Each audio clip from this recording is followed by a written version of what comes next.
The night settles over the northern Ural Mountains like a great ancient creature curling into sleep, its breath rising in slow, misty waves that turn the world silver under the pale glow of the winter moon, and as the cold deepens, the land seems to exhale centuries of secrets into the drifting snow, secrets that move softly through the dark like quiet memories. The mountains here are not loud or angry, they are solemn, almost tender in their stillness, as if aware that every gust of wind could carry a story, and every whisper of frost might outlive the people who walk beneath their shadow. On this particular night of 1959, long before 9 young hikers would leave their footprints across these slopes, the world feels suspended between silence and awakening, as though the land itself is waiting for something to arrive. Thick forests of pine and birch stand unmoving, their branches heavy with snow that clings like soft white feathers, while the moonlight paints gentle strokes of silver along the treetops. The air is so clear that even the slightest sound would travel like a tender confession, yet the mountains choose to remain quiet, as if listening to their own heartbeat.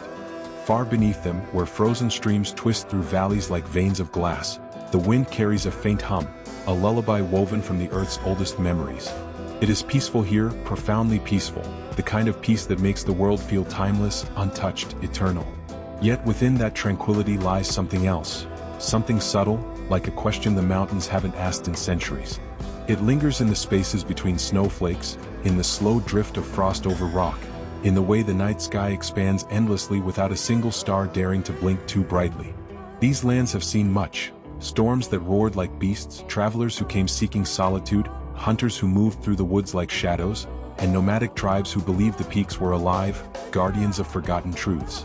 And though the mountains hold no malice, they hold a presence, an awareness that feels older than time itself.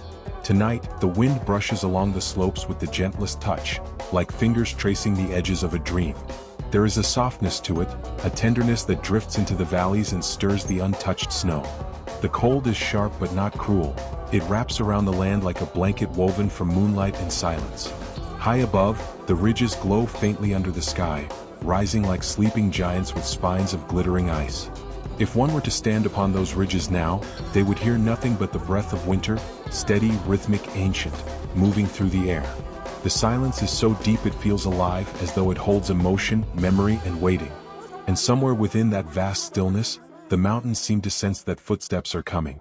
They do not yet know the names of those 9 young hikers: Igor Dyatlov with his calm leadership, Zina with her radiant determination, Rustam with his quiet strength, Doroshenko and Krivonischenko with their laughter that warmed bitter nights, Kolmogorova whose courage burned brighter than any lantern, Slobodin with his steady sense of purpose, the Bobrignol with his gentle resilience, and the oldest among them, Semyon Zolotaryov, whose mysterious calm felt like he carried stories no one else would ever fully know.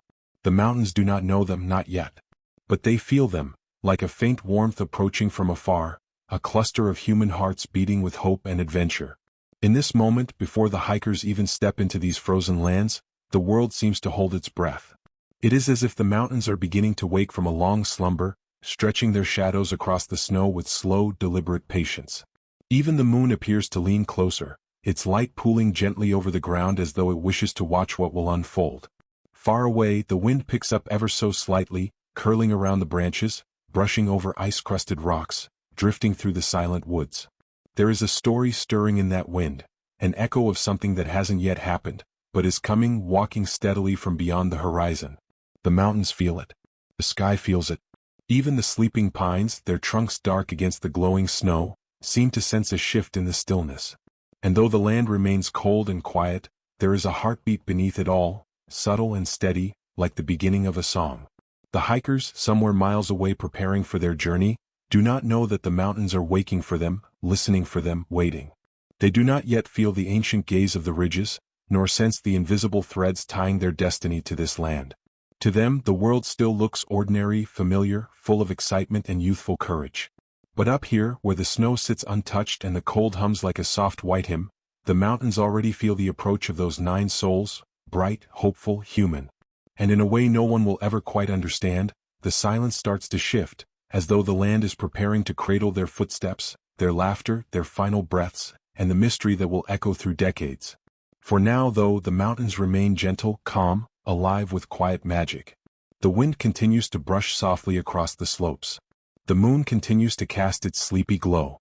And the snow keeps falling in delicate flakes that drift like tiny silent stories. Nothing has happened yet, but everything is beginning.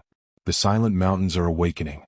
They gathered in the dim warmth of a small room in Sverdlovsk, 9 young souls wrapped in layers of wool, canvas, optimism, and the quiet thrill of adventure, each one carrying a spark that made the air feel a little brighter even as winter pressed hard against the windows.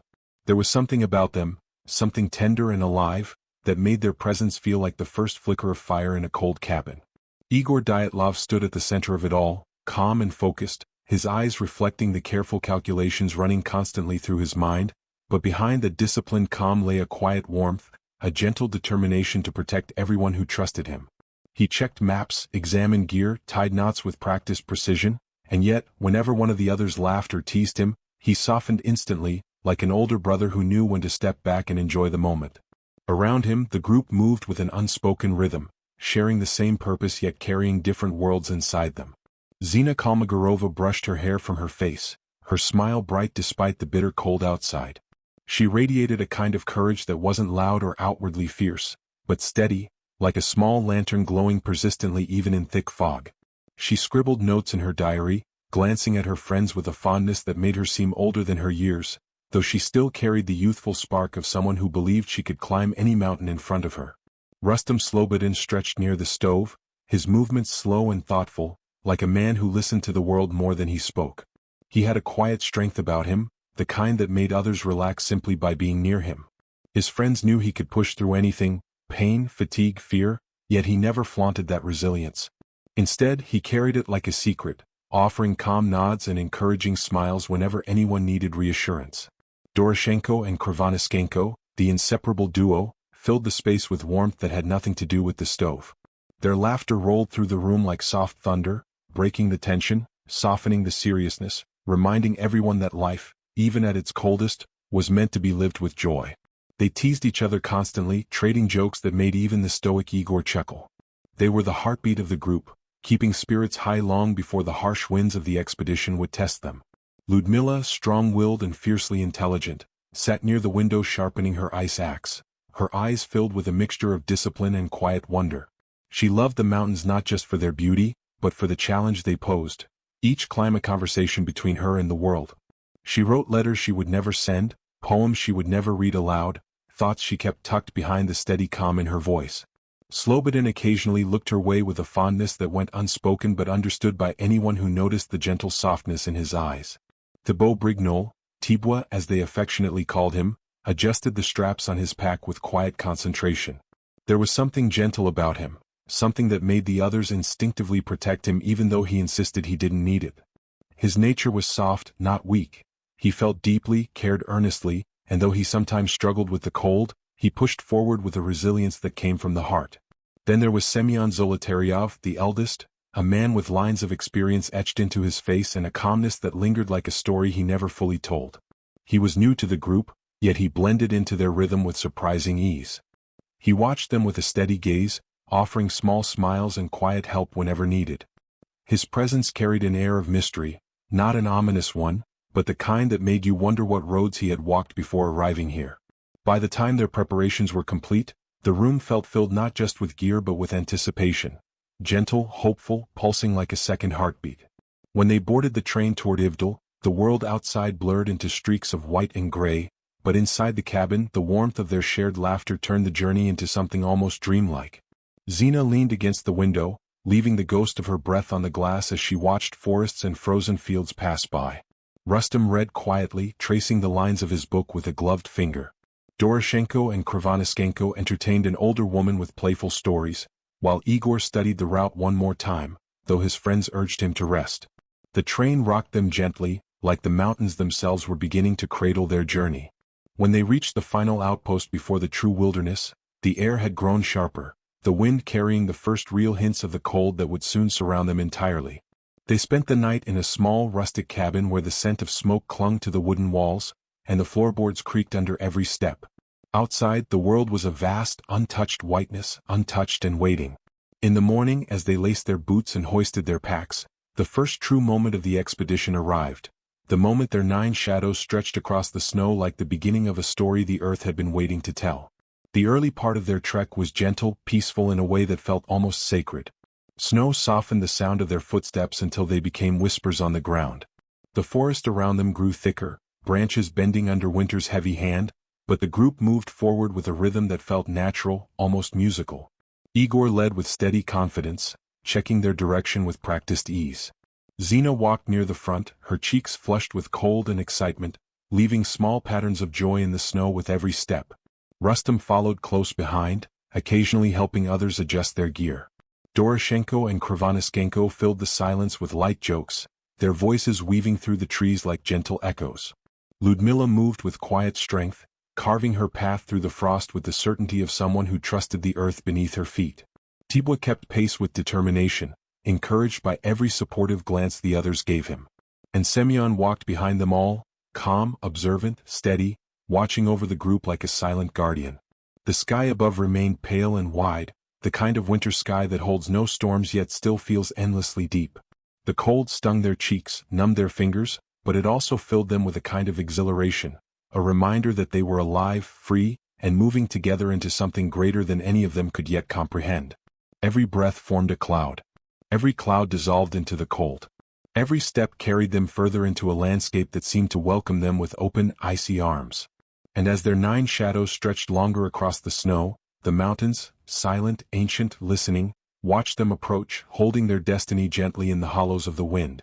Nightfall drifted over the slopes of Kolotsayakal like a slow, silver curtain, settling gently over the hiker's tent as if tucking them into the quiet heart of winter, and though the world around them still looked peaceful, snow stretching endlessly in every direction, the sky a soft blend of dusk blues, the air carried a subtle shift, the kind that hums quietly beneath the skin long before the mind understands it. Inside the tent, their little universe glowed with warmth. Lantern light flickered across canvas walls, creating soft shadows that danced with the rhythm of their breaths. They shared the last bits of laughter from the day, the small jokes that kept them human even in the harshest wilderness, and though they were tired in the bones, tired in the muscles, they were content, wrapped in the comfort of each other's presence. Igor scribbled notes in his diary, the sound of pencil on paper faint but grounding. Zina playfully nudged Rustam with her foot under the blankets. Doroshenko and Krivonischenko hummed a quiet tune. Ludmila lay curled up, silent and peaceful, her breath barely lifting the thin air. Tibor rubbed warmth into his hands, grateful for the company surrounding him. And Semyon, calm, steady Semyon, watched them with a thoughtful gentleness as though he could already feel something the others could not. Outside, the wind began to shift, slowly at first, brushing lightly across the tent like a curious hand. It made no sound initially, just a subtle pressure against the canvas, barely enough to stir anyone awake. But the mountains felt it, the change, the ripple, the unseen tremor weaving through the air. The wind carried with it the cold of distant peaks, the hush of pine forests far below, and something else, something older, like the faint memory of a long-forgotten storm rising from its sleep. The temperature dropped so quietly that the hikers didn't notice at first. They were wrapped in layers of exhaustion and warmth. But outside, the air began to thicken, snow shifting with a soft urgency, as if being pulled by an invisible current. The tent quivered just once, then settled. A hush fell across the mountain. A hush so deep it almost felt alive. The hikers lay in their sleeping bags, drifting between waking and dreams, unaware that they were crossing into the kind of night the earth remembers. And then, somewhere in that fragile space between sleep and consciousness, something changed.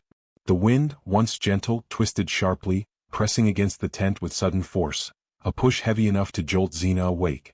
Her eyes fluttered open into dim lantern light, her breath tightening in the cold.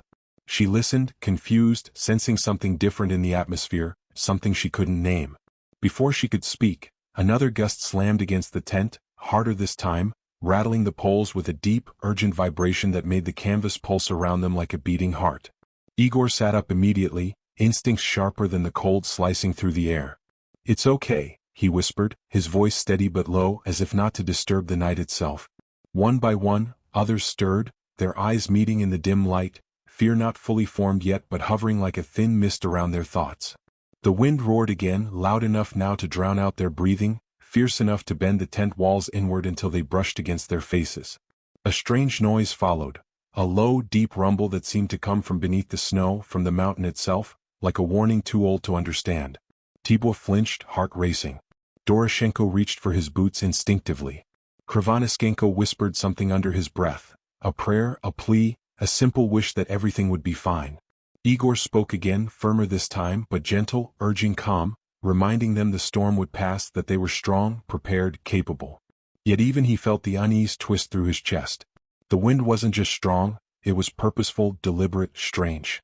Snow slammed into the sides of the tent with a sharpness that felt almost alive, the air outside whirling in chaotic spirals that howled through the darkness. The temperature dropped further, biting through layers of fabric and wool, seeping into their bones. They had weathered storms before, many storms, but this one felt different, heavier, as if the mountain had shifted beneath them. A sudden crack tore through the night. Not thunder, not wood snapping, not anything they recognized, but a sound sharp enough to jolt every heart in the tent into panic.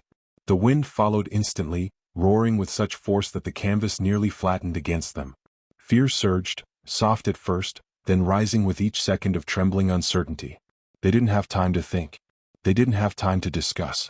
Instinct took over, yet instinct felt strangely confused under this storm, as if something unseen had unbalanced the world around them. Igor's voice cut through the chaos, calm, commanding, urgent. They had to get out.